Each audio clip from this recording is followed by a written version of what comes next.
Yeah, Landon remarked, tossing back what was left of his Jack and Coke. You get to go play in France for a year while I'm stuck here doing prisoner transfers. Landon liked to bitch, but he lived for the job. They'd gone through basic training together at Glencoe. It was Landon who'd pushed Galen to go ahead with the application for the SOG program after their supervisory deputy, Kurt Monroe, suggested him as a potential candidate. You could apply for the program, you know, Galen replied.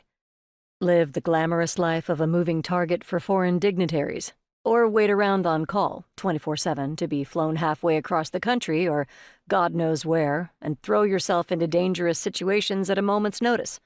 Good times. No way, man, Landon said with a laugh. I hate fancy foreign food almost as much as I hate being on call. One day without ribs or a cheeseburger and I'd go out of my mind.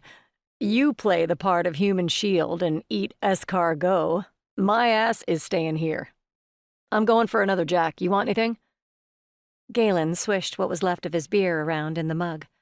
Nah, I'm good. He had a 10 a.m. flight to Louisiana, where he had another stack of paperwork to fill out before he headed on to Paris. As it was, he'd be lucky to drag his ass out of bed in time to make the flight. As he watched Landon weave his way through the crowd, his gaze settled on a trio of women at the back end of the pub. Two blondes leaned against the bar, facing a third woman with long, chestnut-colored hair, her back angled toward Galen. They raised their shot glasses in a toast, laughing before they tossed back some neon, fruity-looking drink. His attention began to wander until he caught a guy from the corner of his eye. Tall, a little on the grungy side, too lanky. Not to mention his shifty eyes and uptight, twitchy stance.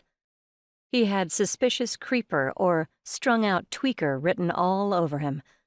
Galen's instincts were sharp. He had years of experience dealing with the criminal set, and this guy was trouble. Chatting up the group of women with a smarmy grin plastered on his face. Galen watched as the guy reached out and took the hand of the brunette and tried to bring it to his lips. Everything about his behavior indicated this guy was a skilled predator. After months of classes in human behavior, Galen had learned to read body language well.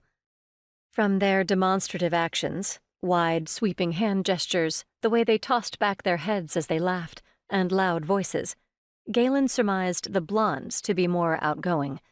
The brunette, on the other hand, stood relatively still, her drink clutched in her hand as if it grounded her.